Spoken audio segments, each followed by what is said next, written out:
வணக்கம். ஹெல்த்தியான புதினா சட்னி எப்படி பண்ணுறதுன்னு பார்க்கலாம். அதுக்கு ஒரு கட்டு புதினாவை ஆஞ்சி வச்சுருக்கேன். இது ஒரு ஃபுல் கைப்பிடி இருக்குது. இதை 2-3 தடவை கழுவிட்டு உப்பு மஞ்சத்தூள் போட்ட வெதுப்பான தண்ணியில் நல்லா ஊற வச்சுட்டு சுத்தம் பண்ணிக்கலாம். இதோடைய 3 மிளகாயும் சேர்த்து ஊற வச்சுக்கிறேன். மிளகாய் சுத்தமாக காரம் இல்லை, அதனால் 3 மிளகாய் எடுத்துருக்கிறேன். காரத்துக்கு ஏற்ற மாதிரி நீங்கள் மிளகாய் எடுத்துக்கோங்க. ஒரு கடாயில் கொஞ்சமாக எண்ணெய் விட்டு வச்சுருக்கேன். அதில் கழுவிட்டு அந்த 3 மிளகாயும் சேர்த்துக்கிறேன். இதை வதக்கி விட்டுக்கலாம்.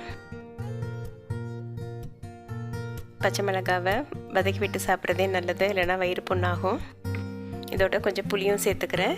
புளியில் கொட்டை நாரெலாம் இல்லாமல் பார்த்துக்கோங்க.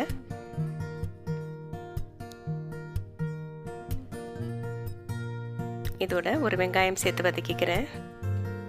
பெரிய வெங்காயம் தான் சேர்த்துருக்குறேன். நீங்கள் சாம்பார் வெங்காயம் சேர்த்துக்கிறனாலும் சேர்த்துக்கோங்க.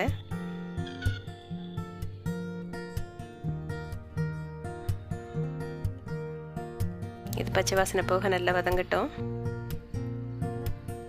வெங்காயம் நல்லா வதங்கிடுச்சு. இதோட புதினாவை சேர்த்துக்கலாம்.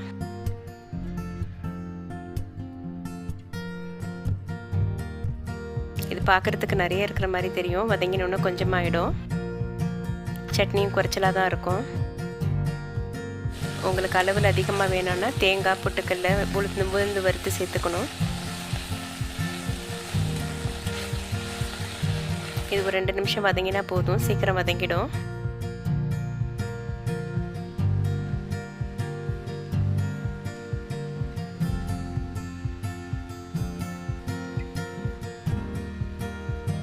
புதினாவும் நல்லா வதங்கிடுச்சு.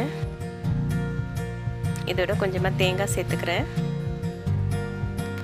தேங்காய் சேர்த்து வதக்க வேண்டாம். நான் ஃப்ரிட்ஜ்லேருந்து எடுத்துகிட்டு வந்ததால் அந்த சில்னஸ் போகிறதுக்காக அந்த சூட்லேயே கொஞ்சம் கிண்டி விடுறேன். ஸ்டவ்வை ஆஃப் பண்ணிவிட்டேன். இந்த சட்னிக்கு தேவையான உப்பை சேர்த்துட்டு இதை நல்லா ஆற வச்சுட்டு அரைச்சிட்டு எடுத்துகிட்டு வந்துக்கலாம்.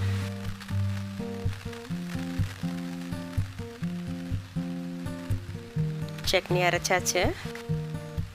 இது ஒரு சர்விங் பவுலுக்கு மாற்றிக்கலாம். இது இட்லி, தோசை, பொங்கல், ஈவன் சாதத்தில் கூட நல்லாயிருக்கும் பிசைஞ்சு சாப்பிட்றதுக்கு. ரொம்ப டேஸ்டியான ஹெல்த்தியான புதினா சட்னி ரெடி.